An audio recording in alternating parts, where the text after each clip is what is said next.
The following is an Operation Podcast production. You believe, quote, everything we've been told about back pain is completely wrong. Why? I could go on for days about all the myths that are still pushed and still mainstream, and not only the entire health space, but back pain space as a whole. But largely, to summarize this, what everyone's basically told with back pain is just that. Rest it. This is a cause for concern. You'll likely need surgery. Don't load your spine. If you put weight on your back, it just means you're compressing your discs over time, and then there's gonna be nothing there, and then it's bone on bone. And literally none of that is true. Yeah, those are the main reasons why movement just makes us feel better. And for any musculoskeletal injury, but primarily low back pain, we want to continue to explore as much movement as we can within our capabilities. Because back pain is a movement-based problem and it needs a movement-based solution. Hi, everyone. My name is Dr. Grant Elliott, founder of RehabFix. Welcome to Overrated Radio. In 30 seconds or less, can you kind of tell us who you are and honestly what qualifies you to solve the problem of back pain for my audience today? Well, the first thing I'm going to latch onto is saying what qualifies someone to do anything is the results that they can produce. Nothing on paper qualifies anyone. If anything, the results and having a massive proof of evidence that they can accomplish what they say they can, nothing qualifies anyone more than that does. Yeah, have you been asked that question before? That just rolled off so easily. That was so well I'm just said. good, baby. I live and breathe this stuff. But that's what I believe. That's what I believe. So in regards to back pain and why they should listen to me regarding this, well, back pain is the number one disability in the world. When I was in high school, I had back pain, went to a traditional old school chiro that totally failed me, then was inspired by meeting a good chiro that actually helped teach people how to fix themselves. So I said, that's what I want to do. I want to be one of the good guys. So then spent a bunch of time, bunch of money to be the best I possibly could, and then invested even more time, even more money into growing the biggest audience that I can. And now I have over 3 million followers dedicated just to helping people with back pain, and we're the number one online program in the world. So I guess that's my pitch. And 30 seconds. Perfect. Exactly. All right, man. So before we get into how to fix back pain, let's talk about what got us there in the first place. What do you think is the biggest modern contributing factor to humans injuring their backs and or developing chronic back pain? That's a really big question, and I will answer as concisely as I can. There is not one singular thing that results in back pain. 90% of low back pain is deemed non-specific, meaning you cannot trace it back to one specific origin. Not like an acute injury or something like that. Well, not necessarily. There might be an acute incident where that person's back pain began, but that doesn't mean that that was the only thing that contributed to it. So here's my example. I was just talking to someone the other day, and they said, I ruptured my disc at the end of a flight, long flight. I got up out of my seat. I felt a pop, pain shooting down my leg. Very classic presentation. So the plane ride, that was when I did it. And the response is, that's when the injury manifested. That's when you felt it. That's when the pain began. But it's impossible to say that that is what caused it. More than likely, this was developing in the background over time due to a combination of multiple things, mainly tracking back to poor movement, not enough good movement, too much bad movement, then potentially additional stressors in one's life, whether it's work stress, emotional stress, relationship stress, social stress, poor diet, poor sleep. These things can stack and stack and build, and then that incident on the plane could have been the straw that broke the camel's back. Literally. So yes, literally. So back pain and pain in general is multifactorial. There's many, many different layers of pain because pain is an experience. So there isn't any one thing, but to still provide a comprehensive answer, what is the main contributor? The only answer I could possibly provide is not enough movement, and not enough movement in variable ways, meaning multiple different ways. Too many people moving within certain ranges, not exploring more ranges. And you're going to be susceptible to injury in ranges that you don't expose your body to.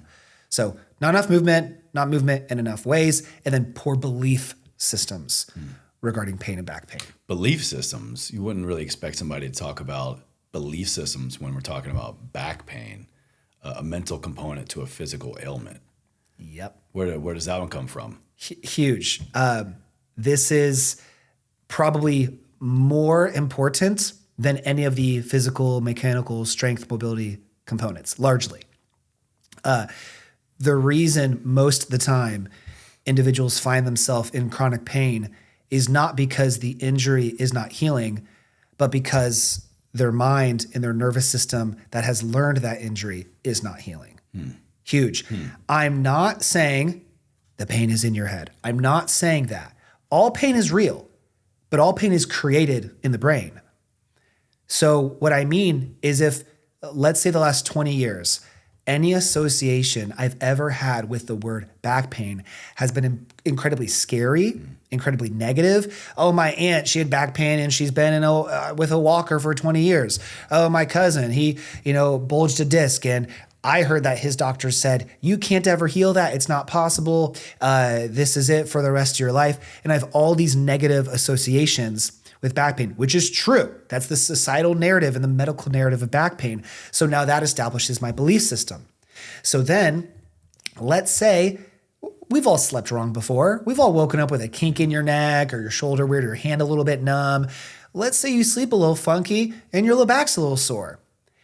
If that was your elbow, hey, I woke up with a little elbow pain. Oh, I don't care. I'll go on with the rest of my day. I'm sure it'll be gone.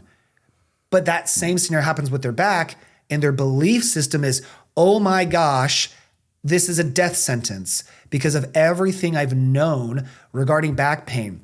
What does that do psychologically? It screws you psychologically. So now you believe I hurt my back, something is damaged, something is injured, this won't heal, I'm probably gonna go on disability, I'm probably gonna need surgery. You start spiraling into this mental panic. Catastrophizing. Yeah, really. Absolutely catastrophizing. That's the appropriate word.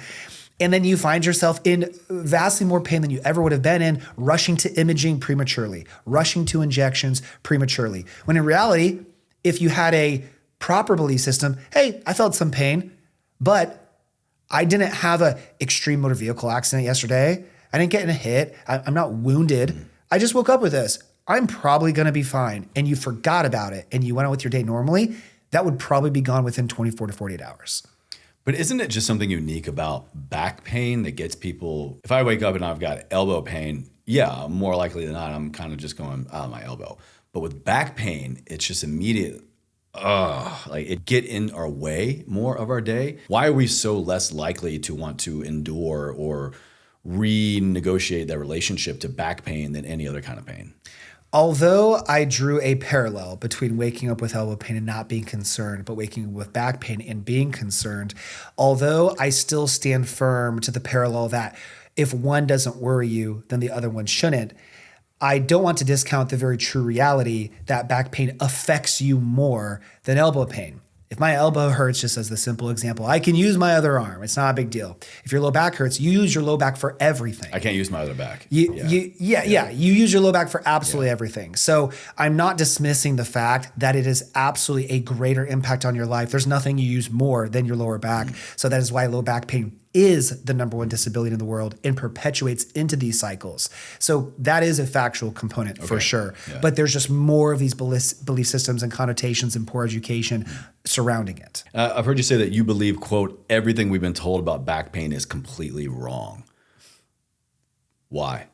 Yeah, I could go on for days about all the myths that are still pushed and still mainstream, and not only the entire health space, but back pain space as a whole. But largely, to summarize this, what everyone's basically told with back pain is just that. Rest it. This is a cause for concern. You'll likely need surgery. Don't load your spine. If you put weight on your back, it just means you're compressing your discs over time, and then there's going to be nothing there, and then it's bone on bone. And literally none of that is true. But that is 99.9% of what's circulated in healthcare. So that's the quick blast of the most important concepts. Why back pain? What about back pain? You said you had it in high school, I think it was. But what about back pain that made you just kind of go like, this is the hill I will die on? Yeah. So a little bit of a backstory there. I was a competitive cross-country mountain biker. I loved it. I was good at it. I was climbing the ranks very quickly. I had scholarship opportunities to get school paid for. And then my last year, the most important year, I started getting back pain because my races got more intense for longer. And I didn't know what to do. And so we went to just go to a chiropractor, right? They're the number one source to help with back pain, which is true. They're the most trained in back pain. But who we saw was just I didn't know this at the time, a more traditional old school. So x-rays first, your spine's crooked. We need to see you 3 times a week until your spine's straight again. And obviously, just a quick snap, crackle, pop here, yeah, adjustment there. Yeah. Obviously, at the time, I did not know Cookie that cutter was kind of treatment. Absolutely. And I'm young and my dad didn't know any better. And so that's what we did. And nothing changed. And then my races got worse and worse and worse. So that I stopped racing, lost my scholarship opportunities, and went, well, what do I do with my drive? So I said, I'll just get into working out. So I just got to the gym, working out, saw someone there warming up one day. He's doing some cool warm-up movements, some cool like mobility movements. What's that about? Struck a conversation. He's a chiropractor. What you're doing is completely different than like my association. Can I shadow you? Shadowed him. This is sick. You're doing rehab, teaching people how to fix themselves. I didn't know that. This is what it should be. So that experience with back pain myself there's a personal component to it.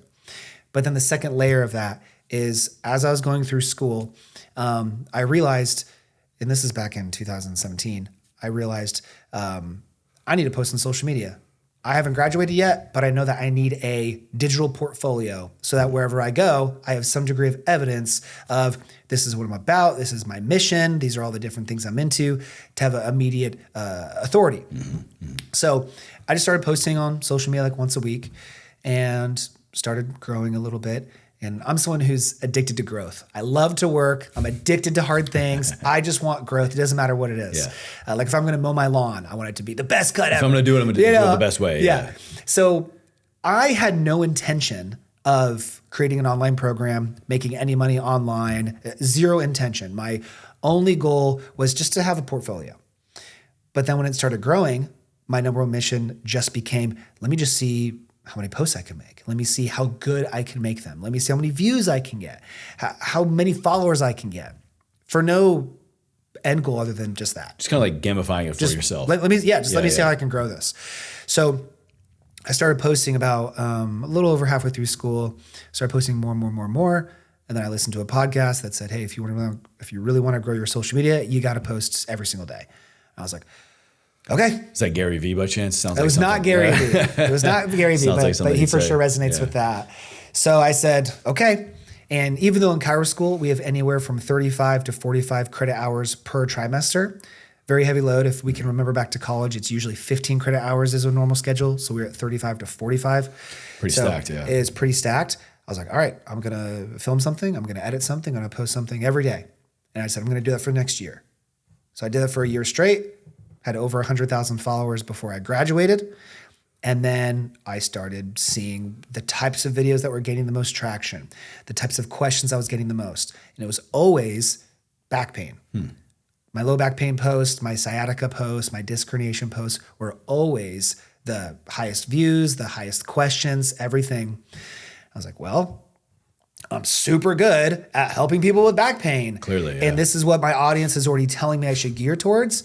So once I started understanding that creating an online program, that helping people digitally even existed, then I started to learn more about business and systems and processes. And I said, okay, this is going to be very difficult to help as many people as I can if I'm a mixture of all these things. Yeah. I need to pick something. I'm the best in the world at back pain. So I'm going to be that. Damn. All and right. that's what I went to. All right, man. Well, toot your horn. That's amazing. Yeah. I mean, especially back in 2017, that nobody was really doing it, I think, with that goal. I mean, doing stuff, being a influencer, YouTube, Instagram, kind of having following and actually doing something with it was just barely kind of popping off a little bit. So you saw something and you went with it. Excellent. Yep. So I'm happy I did. Yeah. So with back pain, is it all low back pain? I feel like when we talk about back pain, it's always low. Is there for sure mid back, high back? Yeah. Why low back is it so popular? Yeah, because it's just the main leverage point of your body. Once again, like you sit, what's the main focal point, the leverage point? It's the low back. Yeah. You bend over to pick something up, it's the low back. That's the main lever arm because it's directly to your hips. You hinge through your hips, so the low back is the primary really lever arm. So yes, of course, there's mid back pain, there's neck pain. Neck pain's very common as well, but low back pain, number one disability in the world. 80% of people alive will experience low back pain at some point in their life. It sucks. I've been in and out of it a lot in my life. And it's like when you have it, you just want to get out of it. And when you're out of it, you never want to have it again. Yeah, it's awful. I've heard you talk about weak glutes as being one of the myths to back pain. And I see a lot of people talk about, we need, in order to get rid of back pain or strengthen your back, we got to work everything else around it and look at, all the other muscle groups coming right up there. We'll see bridges, we'll see hip thrusters, glute thrusters, all this stuff. Are we wasting our time there, or are weak glutes really a thing when it comes to low back pain? Not wasting your time focusing on the wrong thing. Weak glutes are a myth because there's no evidence to substantiate this. So whenever I can answer a question without my personal opinion, I always will. So instead of me forming my own opinion to tell you, how about I look at the hundreds and thousands of evidence-backed research papers to do the talking for me, because that's much more credible than what comes out of my mouth. So if we look at the current evidence, there's no substantiated research to support weak glutes cause back pain. A lot of people like that concept because people love a very mechanistic explanation of low back pain. So people like the reason for your back pain is weak glutes. Okay, so the only thing I need to do is strengthen my glutes and I'm done. And then they do 10,000 glute bridges and their back still hurts. Or weak core. They got a great butt now. But. Yeah. Weak glute or tight hip flexor. Yeah. These are very, very basic, very superficial explanations for why someone would have back pain. When early in the show, I gave you the response, what causes back pain? There's so many layers. And so to discount all of that, like I'm going on a bit of a tangent here. I know shorter answers are usually better for snippets and things like that. Podcast, we're a long format. Yeah, it's all good. But let's say someone comes to me and they're depressed. They know 10 people who had back pain and surgeries, so they have a terrible belief system around it. They're in an abusive relationship. They hate their job. They're deconditioned. They haven't moved for 10 years. They've been told not to move. They're afraid to move. That person comes to me and I go, oh, because your glutes are weak. I'm completely dismissing and undercutting what's truly going to make the difference in that person's life and pain. It's so disrespectful to what we know to be true about treating someone with pain as an entity. So to just undercut all of that and go, well, my mechanistic explanation, so you have weak glutes. And so, all right, well, anyone who isn't working out is going to have weaker glutes. It doesn't make any sense. And we'll get elite level powerlifters, elite level CrossFitters who come to us and like, yeah, I've been in PT for 6 months. Okay, what have you been doing? Yeah, they told me my core is weak and glutes weak. Don't you squat 500 pounds? Yeah. You don't have a weak core or weak glutes. No. But what do weak glutes, what does that even mean? What does that look like? What does that feel like? Exactly. How can we even go, yeah, you have weak glutes? I don't know. What's the test for that? I don't know. I don't know, Chase. So realistically, is there testing to determine that from an individual from one side to the other? Yeah, you can test that. Yeah, like looking at which muscle groups are firing versus not. Yeah, so you can do this with the glutes. Let's say I had both of you. Let's say I had you pull your arms up, okay? And I said, okay, give me equal pressure. So I pushed down on one. I felt the strength of one bicep. I pushed down on the other. That could give me a determination within you if you have one arm stronger than the other. But there's no way for me to just determine like I don't have a control to compare it to. So could you test one person's right glute versus left or right glute med versus left and determine if one side is weaker than the other? Yes. But pain causes weakness too. Yeah, exactly. So if someone had back pain on the right side and then you did a strength test on my right leg and I'm afraid of doing anything with my right side, I'm afraid of flexing my glute, I'm afraid of flexing my low back because it hurts, then that glute's not going to fire purely from a nervous system level. My brain's going to go, don't fire this. Like we're trying to avoid loading this area. So it's going to seem weaker. So then let's say for that person, you say, all right, we're going to do glute bridges. And I've been afraid to do any exercises for 6 months. Now I feel comforted. I've been told that there's a movement I can do safely. I believe this is the solution. I believe this is the solution. And I also have not been moving. So now you give me something and you've instilled belief in me that this is the solution that also gets me moving. So then I feel better. And then I go, oh, it's because my glutes were weak. When that's not it. It's because you established a positive belief system towards movement. That's what made me better, not because my glutes are magically stronger. That's so well said, man. The power belief is truly like immeasurable. I mean, especially when we look at things like the placebo effect, when we look at phantom limb pain, people who like you're missing an arm, but then all of a sudden you put like a mirror down next to it and the brain sees or your arm is there and you believe what you see, right? And then all of a sudden your pain goes away. Yeah. You've brought up good words and good examples. You're educated on this topic. Yeah. It's been a minute. I've been out of clinic for a minute, but dusting off some of the little keywords, I guess. Yeah. But also it's coming from someone who has had significant injury and pain and rehabilitation. Like I speak from experience. I've been there, and not just from like, oh, I'm sore from this plane ride kind of thing. But, when you're in it, you will do anything you can to get out of it. Yeah. And that means developing, in my experience at least, a better understanding of what's really going on so that you can almost kind of cheat the system, and your brain being the system. Mm-hmm. Yep. Belief will take you anywhere, man. Belief will take you anywhere. Tight hips, it definitely can contribute to low back limitations, right? Low back pain. Walk us through the correlation and or causation of tight hips and back pain. Easiest way I can connect this for everyone listening is imagine if you were trying to squat in the tightest pants, the tightest leather jeans that have no elasticity to them. It's not going to work. So something's going to have to give. You can envision that feeling of wearing like these really tight jeans that don't move at all. You're told to squat down. You can just tell like you're going to be going up on your toes. Your back's going to be rounding a whole bunch. You're going to have to find other areas in your body to be able to do it. That's the same concept of having tight hips. That's what it is restricting. So a way that I like to phrase it is the low back and the hips, they're like best friends. If one's a little cranky and upset, then the other one starts to get too. But if one's happy, then generally speaking, the other one can be happy too. They kind of be together. So if your hips are not moving optimally, then that will carry over to the forces that are placed on your lower back too.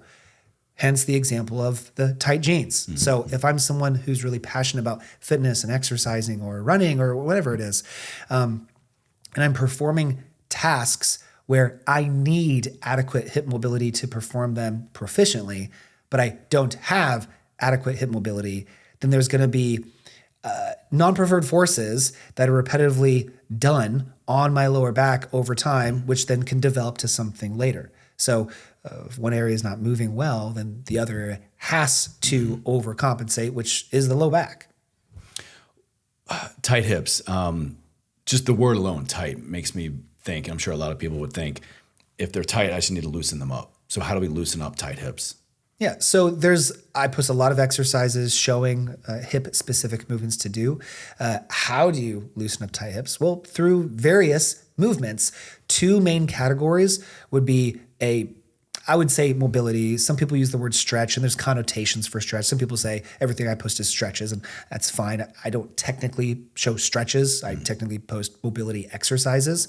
So when you say stretch, most people think like static movements, like hurdle stretch or whatever. Not the case. So there's going to be a mobility category, and then you should first have a strengthening category. So a good one is, actually this is great, hip flexors. Oh, my hip flexor is always tight. A tight muscle is commonly a weak muscle. Because if your nervous system, once again, can tell this does not have good stability, it doesn't allow that region to move more. It tells it to move less because it doesn't want you to go out of its range of control. So when I post videos showing to strengthen your hip flexors more than you're stretching them, I get all these comments, that's going to make it tighter. When you strengthen muscle, it gets tighter. Not true at all. Evidence is the opposite. When you strengthen a muscle, it gets looser. So that goes the same for other regions of the hip too. So we should be performing mobility movements that help the hip explore all of its ranges of motion. So just think, what are the directions it can go? It can go forward, it can go back, it can go out, it can go in, and it can rotate. So you want to perform any and all movements that explore the entire motion of the hip, and then also strengthening movements that explore every motion and rotation of the hip. That's going to expand the ability, the range that it has, and then strengthening it, loading the joint and loading the tissue will then maintain your ability to stay within that range. Let's talk about also for a second, working through and despite being in pain. And what I mean by that is a lot of times I've been in pain. Let's say my back, I have back pain, I have hip pain, whatever.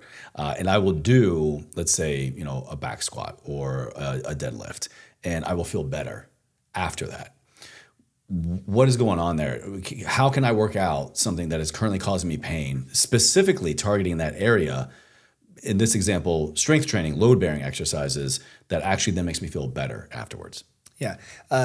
Two main, actually, I would say three. I'd say three main things there. One of them, my memory will not serve to me sound like an expert on this, but one is movement exercise in general produces anti-inflammatory mediators. Your body will reduce inflammation as a result of exercise. Now you might think, okay, if you develop a sore muscle, you break down tissue, then that creates inflammation within the tissue. Yes, but systemically, your body releases anti-inflammatory cytokines. That reduce that as a whole. So that alone is healing. Getting blood flow and more fluid through the region is healing. But then also going back to, hey, I'm moving. Okay, I'm doing this thing that I thought I was going to be afraid of, but I'm doing it. I'm feeling okay. There's a mental component to it as well.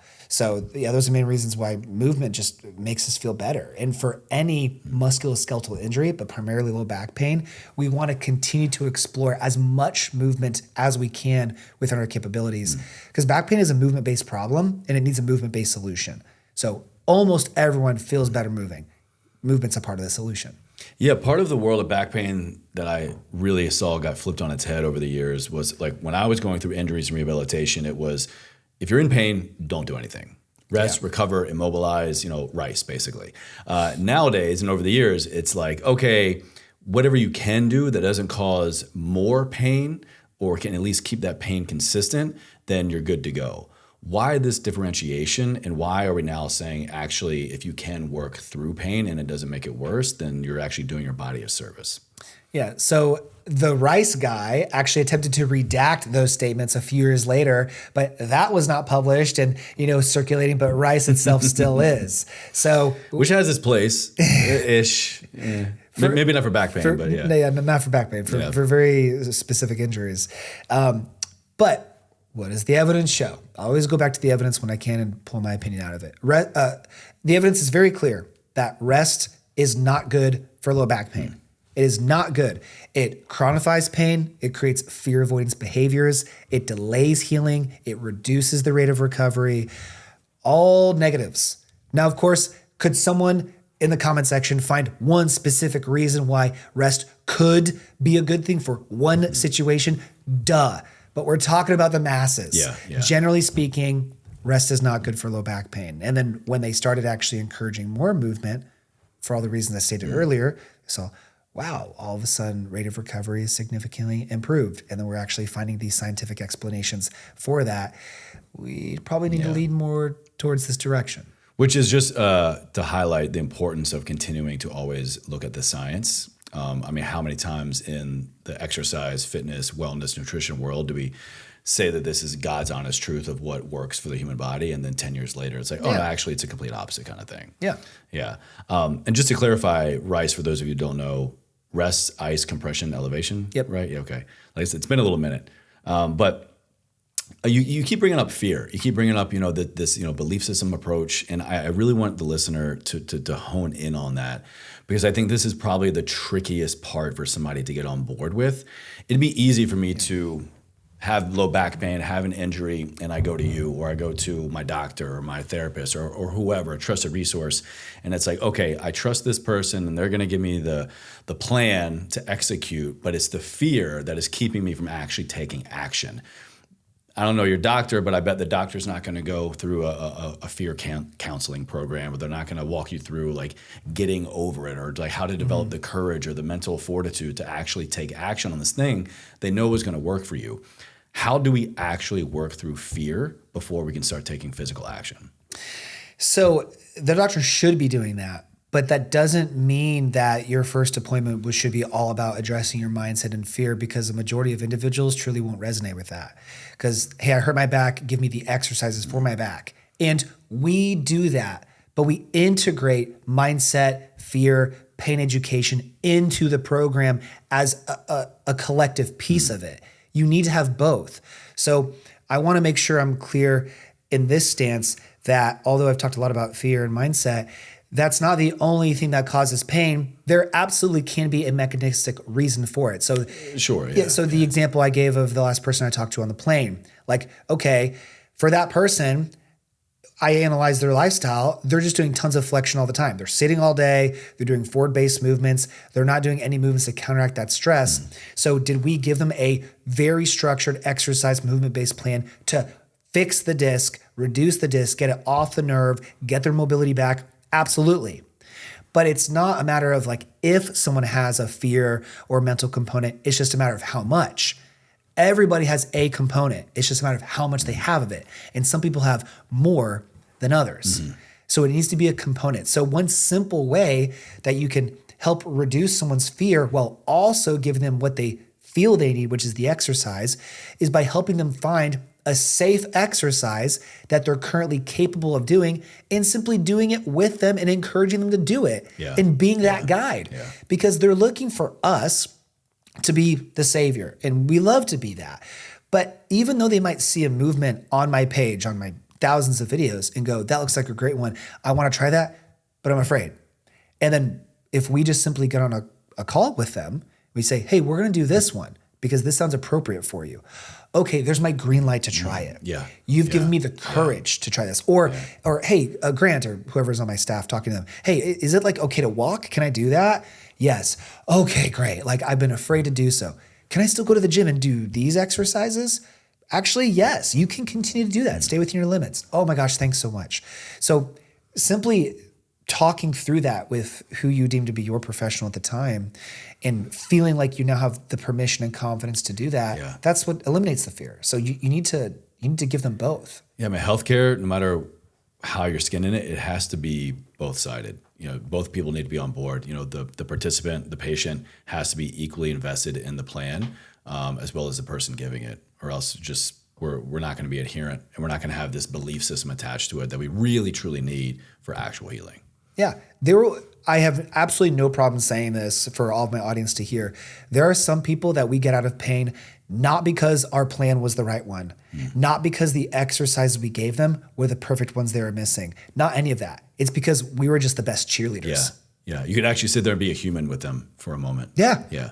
Just like the movements we gave them, and maybe we discovered this after the fact. It's not that, oh, that was the fix and that loosened up that hip flexor and now they're better. It's that they were just afraid to do any movement. And we were the first person to give them adequate time as opposed to a 2-minute GP visit and sit with them and hear their concerns and talk through all these variables that affect pain, understand the movements they were afraid of, and then give them slow steps to be able to do that again. And the next thing they know, they don't even realize it. Oh my gosh, I'm doing this exercise that I was afraid of doing. I feel invigorated with hope now that I can do this. And if we give that to someone, that can be the thing that fixes them, not the exercise itself. So sometimes we're just the best cheerleader. And that's healing. Like I said, that's long-lasting, real healing for sure. I want to get into a couple different categories that I go to when I think of healing, back pain, and like probably where I think a lot of people go to try to treat it. Is one of these better than the other, basically? Okay. Rehab or prehab? Well, that's a tough. I would have to say rehab. Why? Because it's very difficult to have a concrete depictor of pain and of preventing it. Like if we had a solid concrete solution that, hey, if you do this plan, you keep these movements, you're going to avoid pain, then like no one would get injured. So if I had to pick one or the other, I would not do prehab because there's no solid predictor of pain. But if someone does injure themselves and they don't do rehab, the consequence of that is significantly greater than someone who is not doing prehab. Okay. So if you forced my hand, I would pick that one. I am. This or that. Static stretching or dynamic stretching? Dynamic. Why? Evidence. That's it. All right. Load-bearing exercises versus body weight? Load. Why? Because our body is not enough. Yeah, our body's not enough weight. Go deeper there for me, please. I think a lot of people are hell-bent on not doing load-bearing, especially when we're dealing with pain and injury. Why should I consider load-bearing for getting out of low back pain? Yeah. So you need enough external stimulus to provide progressive adaptive responses in your body. This is especially more important later in your years when muscle atrophy and bone mineral density loss are significantly accelerated. So if you've been surviving on just body weight movements, hey, that's great. Some movement's better than no movement. Some load is better than no load, for sure. But that's not enough to sustain the adequate amount of bone mineral density and muscle mass into your later years that will keep you independent and optimal living. So it's simply put, it's not enough. Like going back to evidence, we know that. Like we need adequate load to stimulate the response in both of these areas. You kind of just hit on it, but I wanted to ask you this question directly. Lifting doesn't damage your spine, rest does. Absolutely. Yeah, there is no lift that could harm your spine more than resting it, for sure. No questions asked. Like whether we're trying to navigate just daily living or navigating an injury. Daily living. Yeah, for sure. Because if someone said I have an injury, then there could definitely be paths where it's like, okay, this scenario would not be appropriate to load right now. Like, okay, we have a 10 millimeter disc bulge that is symptomatic, that is encroaching on a nerve. Like they have severe radiculopathy down the leg. We don't want this to progress. I'm not going to put a squat bar on that guy's back. But daily living, once again, the evidence, couch potatoes, their spines are way less healthy than the meatheads in the gym who are deadlifting and squatting as much as they can every week.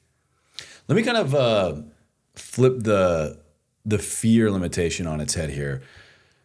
How do I want to say this? That example you were just giving of someone with like a herniated disc, right? And you say, with these, symptoms, I wouldn't put them under the squat bar.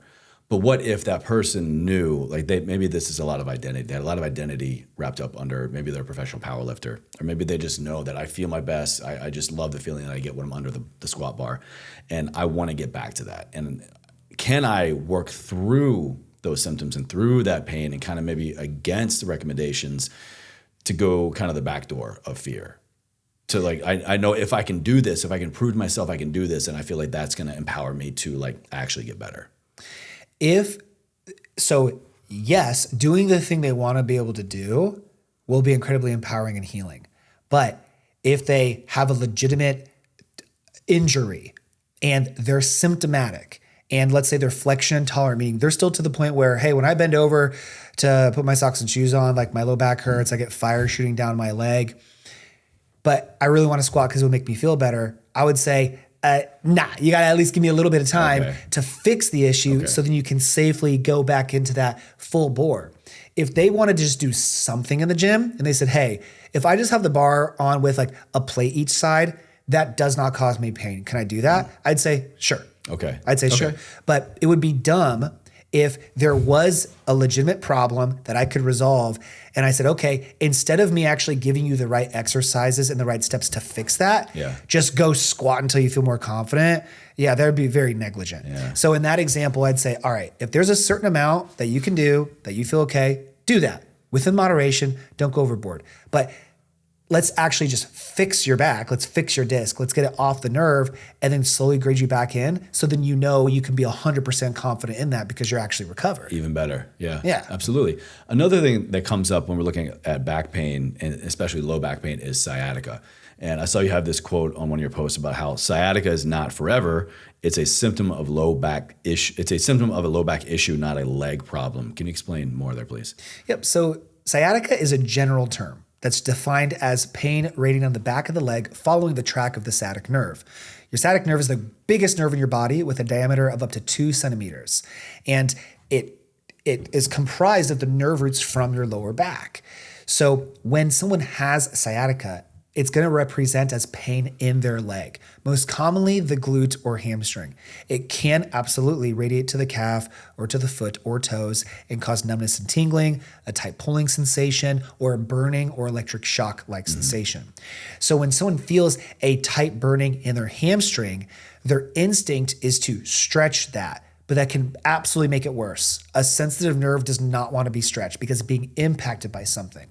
So if you imagine a hose, if I put a rock on a hose and then I slide the hose back and forth, it's sliding under a rock. Yeah. That's like a herniation on a disc herniation on a nerve. Okay. And so if you're trying to just stretch the nerve, let me loosen that up because it feels tight. That's what it's doing. Instead, get the rock off the hose and then move it. That should be the process. So if someone has pain in their hamstring and they're stretching it, or they're going to a low quality doc and they're just doing, oh, let's do hamstring stretches. Let's scrape it. Let's needle it. Let's use a shock wave on it. Let's do all these things on your hamstring. It's being referred from the lower back. There's no problem with your hamstring at all. That's just where the pain is located. Because if something's going on in the back hitting the sciatic nerve, it can radiate anywhere in the leg. That's just where the pain is being referred to. Damn, the body, man, it is a tricky, fickle thing. But we can get better if we just learn how to pay attention to it. Absolutely. Right? Yeah. Absolutely. And like, I want to rewind one short second. When you ask the question of like, hey, powerlifter, that's their identity. They love it. Like, should they, just work through that? A lot of people phrase questions like that. And a lot of people think like that because initially the thought is like, okay, do they either do it or don't do it? Because they assume that fixing it and getting back to 100% of their goal is not an easy option. And it is. So many people who come to us who have been told from their general provider that's not qualified to help with back pain at all, by the way, but that's where everybody goes for back pain. It's like going to a dentist with an eye problem. It makes no sense. They're told, yeah, you got to rest. You got to stop exercising, stop running. Some of our clients are told to stop their job because it's too much for them. Yeah, absolutely. We've told people who were told to quit their job and go on bed rest for 3 years because they were 62 and their Medicare would kick in 3 years. Oh my God. Yeah, it's wild, man. Damn. So what a letdown. In these options where people are like, okay, do I just do it or don't? It's, well, just fix the problem and then you can do it whatever you want. Yeah. And it's like, what? I can fix this? Like I can get back to squatting 100%? Yeah. Mm-hmm. I can get back to running a marathon? Yeah. Just fix it. Some people don't even know that's an option. What a novel idea. It's crazy. Yeah. Let's just fix the problem. Oh, okay. Yeah. Yeah. Should I just modify, work around it, or stop? None of those. Just fix it. And then you can do it. Which kind of leads me to a point of talking about the spine. You bring up how our spine is actually so much stronger than we think, and how we've been talking about fear as the enemy of recovery quite a bit. But is our spine really as fragile as a lot of us are led to believe?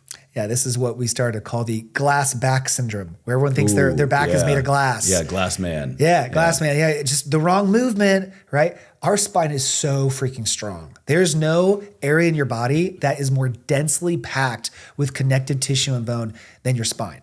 It is so supported. Like that thing's like a steel beam that's just able to move because our body is just designed by our creator so magnificently. Like your spine is not weak. Your spine is so freaking strong, but it's these perpetuated narratives in the medical system and society and your friends and neighbors that have this sense that you got this glass back. And so that's what you believe. And but past experiences, we throw our back out because we think it was just I slightly moved wrong. Yes. But no, it was like everything else leading up to it, like we said before. Yeah. Oh, it's so easy for me to throw my back out. No, it's so easy for you to experience pain, but it's extremely difficult for you to throw your back out. That's a difficult thing to do. What a great rephrase right there. Yeah. That's so good. Yeah, it's huge. And these conversations, like a lot of these topics, like I know you've been asking great questions. I know just talking through these questions, this alone is going to help so many people, because when we have these conversations with our clients real time for our consultations around the world, you can see the light bulbs just going off all the time. And that alone is like, oh my gosh, like that makes me feel so much better. Just like, getting a glimpse of hope alone is enough to get people to like actually, I think, be in less pain. If you think you're stuck like this or it's never getting any better, but like someone tells you, oh no, actually here's a way, that's like a drop in the bucket of hope. And that's when your pain begins to start to go away. For sure. Big time. When we talk about spine, when we talk about low back pain, everything, I think a lot of people automatically go to posture as well. And I know this is another big area you like to cover. And actually you say that perfect posture is overrated. Why? Sitting up straight won't save our back, you say, and the real secret to spine health is how you move, not how you sit. So should we just get rid of perfect posture? Should we get back to slouching? I mean, what's the deal with posture here? Yeah, you should throw away perfect posture for good.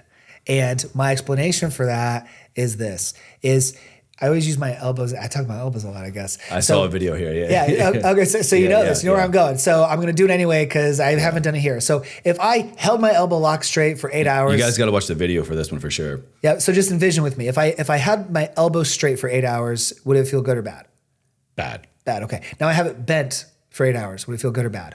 Also bad, probably. Okay. Now also, I'll keep it in the middle. What if I held it in this position for 8 hours straight? Can't feel good. Yeah. There is no position that I could hold my body in, any joint, in one position for a prolonged period of time where it would feel good. So now with my back, if I had my back slouched forward, looking like a shrimp, like a banana, bad posture, would that feel good for 8 hours? No, because it's bad posture.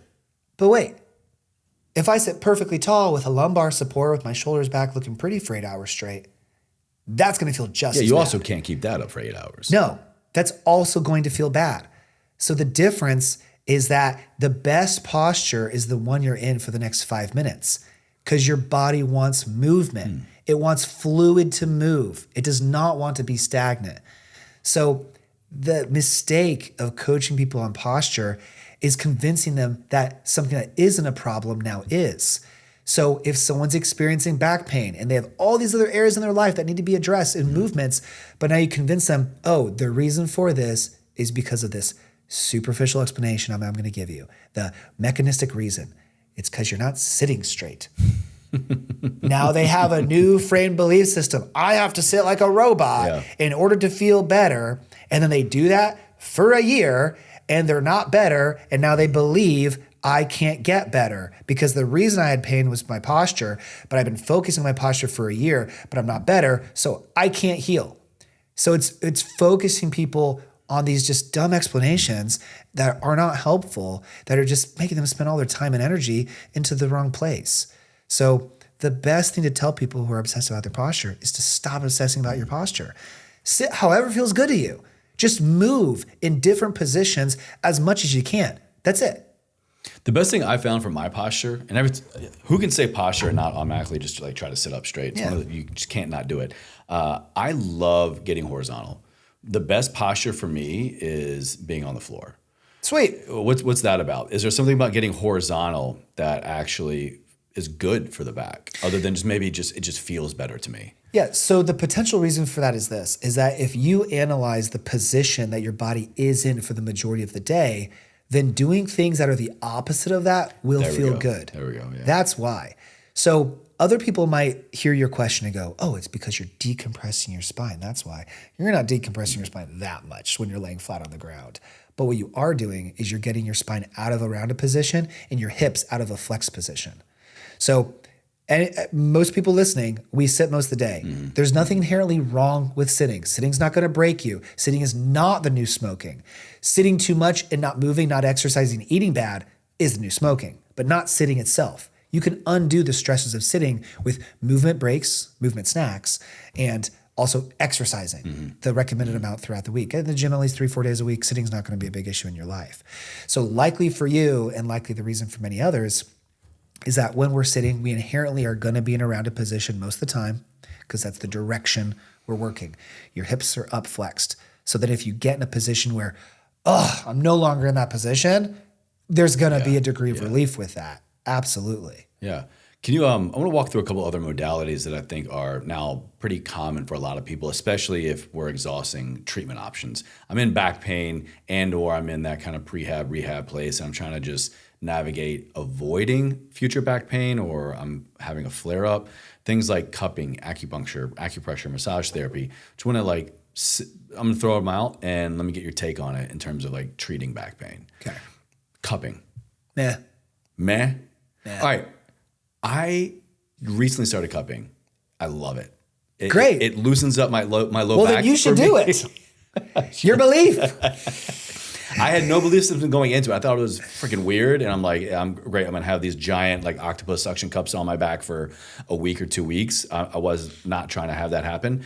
But my therapist was like, hey, let's give it a shot. And I was like, all right, cool. And I love it. So what's going on with why do you think I love cupping for treating low back pain? And why does someone else not?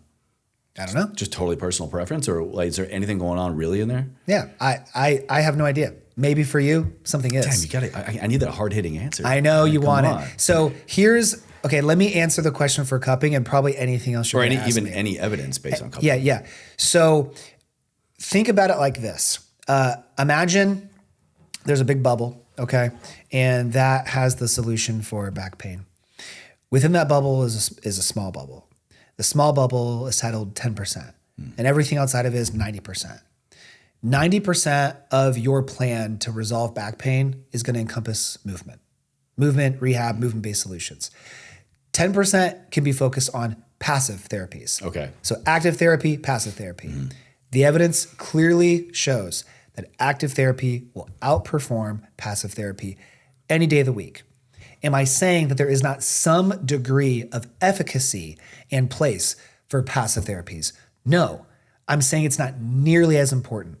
So if there's someone that has that 90% down and they're looking for an additional layer to stack on it, and they resonate with cupping, that makes them feel good, Okay. they have a good belief with it, then great, Okay. then do it. But if the question is framed as an isolated point, is this good for this?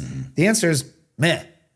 If they said, is this a good thing to add to my active therapy routine? If their active routine is solid and they ask me the question, should I add this to it? Then I would say, sure. Okay. It would change the answer. Yeah. I also will say, I think any good therapist, trainer, coach will also preface it by saying, it depends. And I think if we can choose it, like if it was my choice to explore this modality and it wasn't like him saying, hey, yes, do this and it will solve your problem, then we're kind of getting back to that whole belief system aspect as well. For sure. It helps remove that factor. Yeah, absolutely. Which reminds me, I'm definitely due for a session. Acupuncture/acupressure. Yeah, there's some pretty good evidence behind acupuncture and dry needling. There is. There's a lot of it. I wrote a giant paper on carpal tunnel syndrome and acupuncture. There's some solid evidence behind that, some solid results behind that too. Would you ever recommend? Is there anything that kind of presents with low back pain and you would go, oh yes, absolutely, you should go get acupuncture, acupressure, dry needling? So generally speaking, people who have been in low back pain for longer that have way worse body awareness and control around their lower back. What do you mean by that? So let's take someone who has had low back pain for 6 months. They are movement aware. We're asking them to perform movements with their lower back and hips, and they're relatively able to do it from an understanding standpoint. I'm not saying they're able to do it because they don't have any pain. Maybe they're restricted from a pain standpoint, but they understand how to do it, and they can move their body the way we want them to. Now let's take someone who's been in pain for 3 years. They're extremely stiff, both from a physiological and mental standpoint.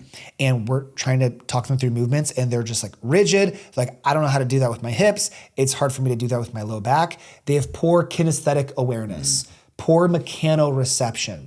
That is someone who could definitely benefit from acupuncture, because a significant benefit that acupuncture has is not just doing some weird thing in the muscle with the needles, but stimulating the nervous system and what we refer to as cortical mapping to relearn how to control the area. I haven't heard that word in a minute. Yeah. So the concept here is cortical smudging. So we all have something called a homunculus. You might have seen this, where there's more nerve endings, more nerve receptors in certain regions of our body than others, and that's by design.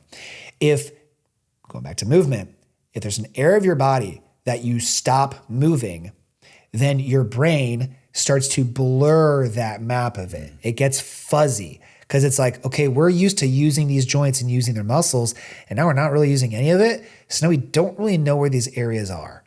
When that happens, that's cortical smudging. We lose control of these regions of the muscles and of the joints. When that happens, our nervous system upregulates to try to find it. So it's almost like, let's say I'm using my eyes, I'm using my hands to feel around space. If I'm not adapted to this, of course, if I close my eyes, then my ears got to go hypersensitive and now I'm feeling a bunch more. If my hearing goes, then I'm very acutely aware of what my hands are feeling. That's what your nervous system does from a pain standpoint when cortical smudging begins. So now something that normally wouldn't have triggered pain in your low back does, because your nervous system is redlining. So if this is normally the stimulus, for those listening, let's say I'm drawing a line along my eyebrows here. If this is normally the stimulus that you need to get to trip the wire to experience pain, and let's say, for those listening, about my chest. So I got a line on my eyebrows, line on my chest. He's so thoughtful, everybody. It's so thoughtful.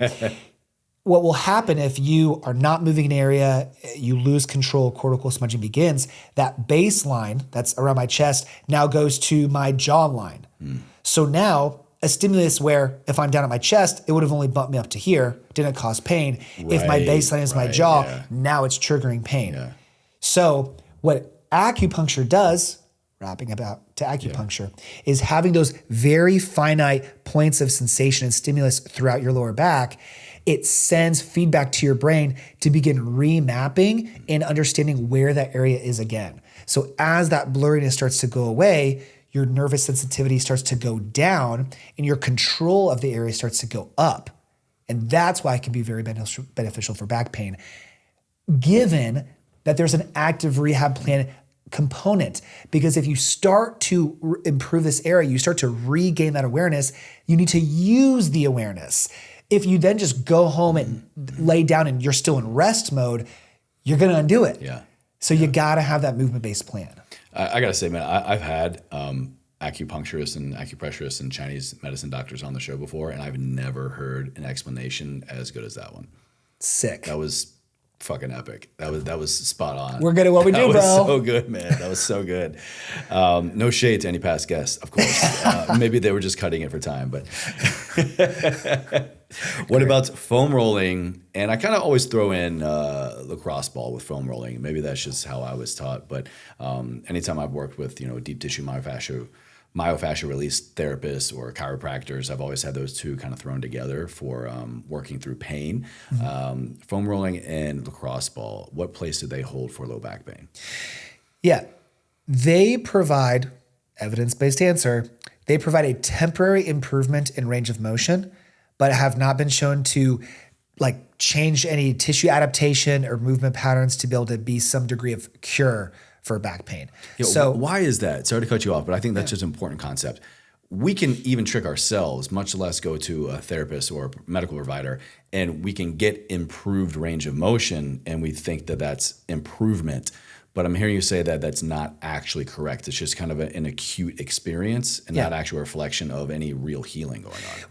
Okay, well, to your point now, here's where we have to add a caveat, where if someone does something and then immediately after they see an acute change in the range of motion, does that then stimulus belief system? Then does that tell them, oh my gosh, I'm better, I'm gonna go to the gym now. I didn't think I could move my back that way. Now I can. Now I can. And now they go to the gym and now they start exercising and conquering all of that, start moving their body, regain the mobility, and then they go, foam rolling fixed me. Yeah. So to that point, could foam rolling have fixed that person's pain? Yes. Yeah. As much as it pains foam me to say it. And the belief that I can. Yes. Yeah. Yes, exactly. But once again, this goes back to more of a passive therapy. Is foam rolling my glutes gonna fix chronic back pain and all these other things associated?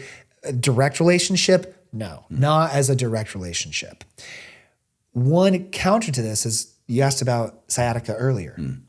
If someone has sciatica and their glute is inflamed and their hamstring is inflamed because the nerve is inflamed that's going through their body, if they use a foam roller or lacrosse ball in those areas, 9 times out of 10, that will make them worse because you're taking an inflamed nerve that's just imagine this hot hose that's we're on fire, we don't like this. The biggest things that nerves do not like are stretch and compression. That they do not like. So if you have a hot nerve going through your leg and you stretch it, no. But now compression, what would putting a lacrosse ball, any object of any kind, directly into the tissue to get where that nerve is irritated, what would that do? It would create compression on it. So that can flare them up. So if you got a pinch nerve, compressed nerve, pinching it, compressing it even more. Exactly. The move. My nerve is pinched. So I'm going to get a lacrosse ball and stun on it and throw 500 pounds on my back to compress it even more. Not the direction you want to go. So that could potentially flare them up. And we hear this a ton that, hey, I tried these movements and you're right. Stretching made me worse. Foam rolling made me worse. I think it's sciatica. Bingo. What are some other tools and modalities that you're actually really a fan of right now? Is there anything new, a new tool, new Prehab tools, or have they, sliced bread any different way when it comes to these little tools and gadgets? So yeah, I'll be honest, and I don't want to be used as a paid endorsement. I probably will be, but in regards to most things that have been out the last 15, 20 years, if you had asked me this question 6 months ago, I would say no. I would say it's kind of all the same. It's all in that passive therapy category. that 10% category. Once again, to clear this up, anything that's not making you do the work is a passive therapy. And that's so low on the totem pole. But recently, truthfully, Shockwave has really shown some very promising benefits. What's Shockwave? Yeah, I'm not the person to ask because I never use it. Okay. I never use it. Is that a brand or is that a think modality of it, like Shockwave therapy? It's a modality. It's a tool. Think of it like a pulsing tool on a particular tissue. That is Shockwave, and kind of like similar ultrasound therapy. Sure, that's a great visualization. Okay. Imagine ultrasound therapy. They're holding a tool on a body part to treat that part. It's just doing a different treatment approach than ultrasound. So that's a good connotation. So. I know some really evidence-based providers that would be saying very similar things to me throughout this entire show, and they've started to jump on the Shockwave bandwagon, and they're like, yep, there's some things that like movement's not helping, and this does. So I'm not putting like a complete stamp of like, oh, buy a Shockwave, because like we can get people better without that expense for sure. But if I had to say anything, like genuinely, I've been hearing some really good stuff about that. Well, hey, thanks for your honesty on that. Yeah, for sure. I'm always curious, especially people that are in more of their areas of expertise than me. I'm always curious, what are the things that they see that maybe we don't, that we should be looking at? Yep. It all boils down to, I think, for a lot of people, back pain, doing things to not only get out of pain, but to get their life back, to get their identity back, but to also avoid surgery. Yes. When should we actually be looking at surgery as the proper course of action here? Thank you for your questions. So there is a clinical criteria for surgery. It's very clear. If steps 1, 2, 3 are done, then this is a candidate for surgery. But for some reason, it seems like a lot of surgeons don't know the clinical criteria for surgery. It's crazy. I don't know why that is, but it seems to be the case. They're hammers and everything's a nail. So like we're the conservative people, not all of them. I'm not speaking for everybody, certainly not. I know the clinical criteria for surgery, but it seems like most surgeons don't. I don't know. That's not supposed to be my area of specialties, a specialist, but apparently it is. I got to get a surgeon in here next time. We'll do a follow-up. My gosh. So let me give an extreme example, then I'll go through this criteria. So disc herniations. Very, very, very strong belief in all areas that has to be cut out in order to be fixed. Massive study in 2020, 280,000 people, so large sample size. Large population, yeah. 280,000 people with lumbar disc herniations, 97% fully resolved, no surgery. 97%. That's huge. Then the question is, how many people do you think every year are referred to surgery? 97%. Yeah, 97%. A lot more than 3. Different group. Yeah, completely flipped. So back pain in general, highly recoverable. Surgery can be avoided for sure. Disc herniations, something that has a high association with surgery, 97% recovery rate. Wild. So when is surgery needed? It can be boiled down to 3 main things. One is neurological deficits, progressive neurological deficits. So what does that mean? We've all slept on our arm weird and woken up and our hand was a little bit fuzzy. That same process can happen with low back issues when a disc is hitting a nerve or other tissue is hitting a nerve or spinal cord and causing compromise of the nerves or these sensations. So an example would be if I developed a back issue and I woke up one day and some of my toes were numb. Okay, that inherently is not a big deal. We talk to people every day who have numbness in their foot or calf or around their lower back. Numbness, no big deal. It doesn't inherently mean nerve damage. It doesn't mean something's severely wrong. It's the context of it. So someone comes to us, hey, my toes are numb. No big deal. We fix this all day long. If they say, yesterday, my toes were not numb, today they are. And then let's say tomorrow, my whole foot is numb. The next day, my toes to my knee are numb. You get the concept. Rapidly progressive neurological deficits. That is one indicator for potential for surgery. The other one is progressive motor deficits. So that is strength. So we said your foot's getting numb. Okay, now it's your foot's getting weak. So hey, my toes are kind of weak. How long have they been like that? Oh, for like 3 months. Okay, that's not getting worse. Nope. Okay, no cause for concern. Hey, my toes are kind of weak. When did that start? Yesterday. Okay, let's monitor this. Next day, way more weak. Next day, now my foot's weak. Next day, yeah, my foot's starting to kind of drag on the ground a little bit. Oh, shit. Rapidly progressive. Yeah. And we've had clients in these exact scenarios. Sometimes we can pull them back and still save them. Sometimes we make the appropriate surgery when necessary. So those are rapidly progressive motor deficits. And the third main one would be cauda equina-like symptoms. Cauda equina syndrome is a surgical emergency that is characterized by a few different things. And once again, for anyone listening, please understand that it needs to be evaluated, and it's encompassing multiple of these symptoms, not just one. Some people will have one of these symptoms and they can freak out if you say this to them. So understand it is a combination of things. The context matters. So what can create cauda equina syndrome? Significant encroachment on the spinal cord where permanent function could be altered, or to the extent of paralysis. So what are warning signs that this is coming? Rapid progressive neurological symptoms in both legs. So all of a sudden I have radiating symptoms down both of my legs. That's one. Another one is alterations in bowel or bladder function. So the nerves that exit your lower back, they control everything below your lower back. That includes bowel and bladder function. So what can sometimes happen is someone could have a disc injury causing sciatica, and then all of a sudden they are accidentally wetting their pants when they do not intend to. Grown individuals, they start to not be able to control their bowel function. Is this like a regular thing, semi-regular? Like how often should we be going, oh, like I leaked a little bit, I need Exactly. back surgery. So context, this is very important. Context matters. So we have had clients who said, hey, I'm extremely concerned. I've looked up cauda equina syndrome. Like I'm starting to urinate when I don't intend to. Like, do I need to go to surgery?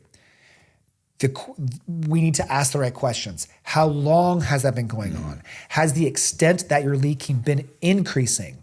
If they say this is extremely new, but it's not increasing, then this is a monitor. And this is also okay, let's check these other symptoms now. Do you have progressive neurological deficits in the leg? I see. No. I see. Okay. Do you have motor deficits? No. Do you have changes in bowel function? No. Okay. So you just have one. We're okay. Good, yeah. If it remains stable, then we're stable. Okay. So this is why it's a criteria, okay? Yeah, Because the number of these that you have increases the likelihood that you need to have surgery.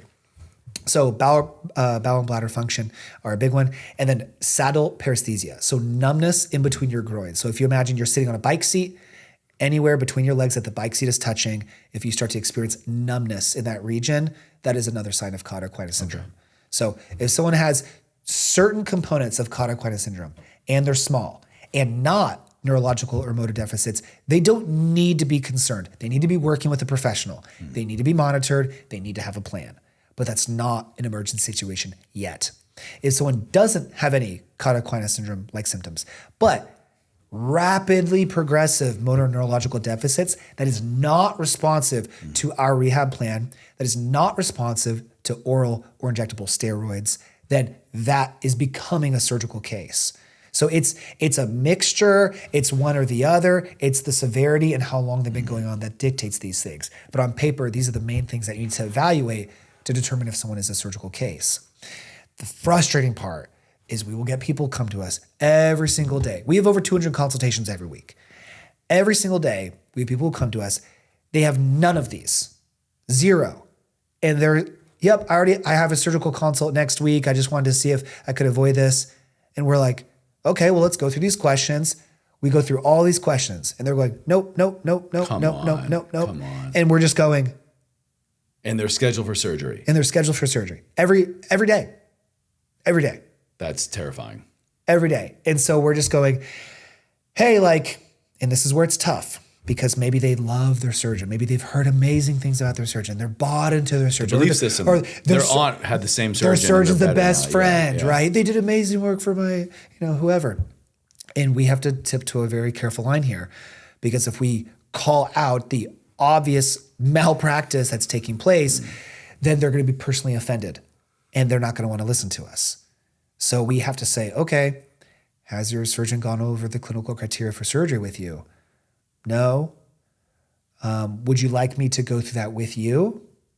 Yes. Okay, let's go through this together. Here is the clinical criteria for surgery. Not our opinion. None of this is our opinion. This is their criteria. And then we can start to go through it. And then we have to suggest, okay, well, this is the criteria for surgery. Since you're stating you're not experiencing any of these, is surgery something you would like to avoid? Well, yes. Okay, so if there's a way that we could help you avoid that, that's something you would want to explore. Yes. Okay, we're getting them to our side of the fence instead of combating their belief. We have to be delicate about it. But that's what's the most infuriating thing, man, is just so many people being pushed to things that they do not need prematurely. And then on the flip side of that, there's also a massive number of people that come to us every week who have had surgery within the last 6 to 9 months. And they're in the same position or worse. So it's like, oh my gosh, like we could be saving so many people from surgery. So many. I hear people, like the woes of people after back surgery are, I think, even more than I hear with people considering back surgery. It's like, I wish I never did it, or I might have solved one problem, but now I got this other problem. Yep. There was a really cool video where this was a bit of a polarizing scenario where I don't remember the name, so forgive me, but there was a particular speaker, a particular guest at an orthopedic surgeon conference. So I think there were like maybe multiple 100,000 orthopedic surgeons in the conference. And basically the question was, how many of you in here are doing fusions, lumbar fusions on a weekly basis? Pretty much everybody raised their hand. Okay. And then the next question was, how many of you would accept a lumbar fusion? And I think maybe one person raised their hand. Oof, that's not good. So there was a video of this. It was extremely polarizing. It like went viral in like the Twitter health space. It's like, there you go. Like people who are doing the surgeries, they don't want them. That's got to bill super high, I'm sure, with insurance. Yeah. Oh my gosh. Yeah, for sure. 100K, when it baby. comes to you, like, no, I'm good. Thanks. Yeah, for sure. So that's what we're here to help people avoid. So we deliver two things to our clients around the world who are stuck, who have been in pain, who have been told all these myths and all these lies, and have this belief that no one can help them, and they have to pack their bags and they got to try to get their hopes up one more time to give us a shot. And that's a tough part. Is that people who have been in pain for so long, they feel very let down, they feel jaded, they feel skeptical, and it's difficult for them to get their hopes up in fear of another disappointment, because that sinks them lower in their mentality. So we respect it when people who are in tough mental places, they still reach out to us because we recognize that they're getting their hopes up one more time and they don't want to be let down. But what's really tough is when they're in this situation and they're being told all the time that's, you need surgery, you need this, you need that. And it's not at all the case. And what we love is being able to help people. We've canceled thousands of surgeries. So what we're providing them is not only the avoidance of a procedure that is irreversible, that could potentially have deleterious effects to the rest of their life, but then we're also giving them is the actual solution and the ability to get back to their life pain-free, which then unlocks everything else after that, which is now I can get in shape. Now I can play with my kids. Now I can pursue that career. Now I can whatever. It unlocks everything beyond that too. So we're giving people the avoidance of something that can be avoided and should be avoided if possible, but then giving the solution at the same time. And it's so rewarding. Rewarding is an understatement when you're dealing with people's happiness and livelihood. You're giving people their life back and their future self that they probably don't even know if they are going to be around for or if they even deserve in some capacity. Man, well, to put it technically, you know your shit. This has been an incredibly eye-opening conversation and one that I know is going to help so many people in my audience and whoever sees this, hears it. But to bring it home before I ask my final question, I want to ask, what can we revisit maybe that you already talked about or we haven't said that you want the audience member to, without a doubt, walk away from this conversation knowing they can do to change their back pain? Yeah, so of course, we post daily exercises. We give the movement fixes for people to put some of these steps into action, to try things out. If you see benefit, great, work with us. We provide a fully tailored rehab plan to get you where you need to be with a structured specific approach. So I want people to explore movement and exercise and do these things. But without being able to say specifics to a mass audience, the overcompassing message is you're not fragile. Back pain, although being highly common, it is highly recoverable. Movement is the answer. It should be a majority of what you are spending your time in. Passive therapies and things like that can have a place, but are not even a fraction as important as movement is. So this is a movement-based solution. It's a movement-based problem. You need a movement-based solution. Do not be afraid of movement. Motion is lotion. Rest is rust.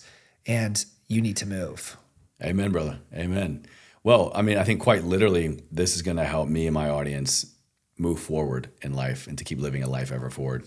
Those 2 words, man, what do they mean to you? How do you live a life ever forward? The immediate connotation to me is just always living in a pursuit of growth. So I've talked a lot about being stagnant with movement, but I would never want to be stagnant in my life either. And that's any area where the potential of growth is there. So whether that's in my relationship with my wife or with my kids, or developing a better balance in my life, better mental fortitude, growth in my business, growth in my physicality, whatever it might be. What I immediately think of ever forward is whatever that area is, I need to move forward in it always. And if I'm not, then I'm losing. That's my thought. Never a right or wrong answer, man. I always appreciate everyone's interpretation. So thank you for that. This has been great. I love just being in the presence of people that, again, know their shit, but also just are so passionate about the greater good. And it's so apparent that that's both for you, man. So this has been a real treat for me. Thank you. Thank you. Where can my audience go to connect with you? Of course, it'll be in the video description box and show notes, but where can they go right now to learn more about what you got going on and maybe quite literally save their back? Yeah. RehabFix on all platforms. Instagram would be the number one because not only do you get insights into my life and what I'm doing, but I post daily videos. Long format videos are on YouTube, but Instagram is really the place to be. But at RehabFix on all platforms. And if you DM me the word podcast on Instagram, I will immediately provide your audience a very in-depth video that is not available anywhere on my social media. All right. It's not a lead magnet anywhere else. It is only available to podcast listeners. It is I think it's like a full 20-minute process of me going through the exact evaluation that we provide our clients to help them real-time diagnose what is causing their pain and then the initial movement steps that they should do. I walk them through it exactly. Tons of value, worth a few grand alone, and I'll provide it for free. Just message me the word podcast on Instagram and it'll be sent right to you. Too easy, baby. Too easy. I'll make sure to put that in the show notes for everybody. Again, so good. And this is just a reminder. Another reason why I love having people on like yourself on the show, it's a reminder of things that I want to get back into and reminder of the bigger reason why. Like I just had a kid, right? And so like I working out and being active has always been a part of my life for the past like 20 years. But like through your lens of the specialty of back pain and just reminding me of like how simple something could just go unnoticed for, days, weeks, months. And next thing I know, I'm blowing my back out and then I can't pick up my kid. So like this is just as much as it is for my audience as always for me. And so this is going to help me move forward in my life. So thank you. I want to add one thing to that. Now you have the opportunity to instill movement-based habits into your kid's life. So I take my kids on a morning walk, an evening walk every day. I get them barefoot in the yard. They see me working out in our home gym, and that's playtime for them. Yeah. Daddy, can I work out with you? I saw the video of them, like they're like the extra weight on the cable. Yes, yes. So we are instilling movement-based lifestyles into our kids. That is going to change the trajectory of their future in regards to their understanding, their education, their happiness, the optimal living that they now have access to. And without even thinking, it's ingrained in them. And now they get to pass it on to their kids and their kids and their kids. Oh, trust me, my son is already going to know these behaviors. He knows morning sunlight. He knows morning walk, evening walk. He knows this stuff before he even can walk, before he can even say dad. It's just a part of our lifestyle. So we're in good company there. Love for it. sure, man.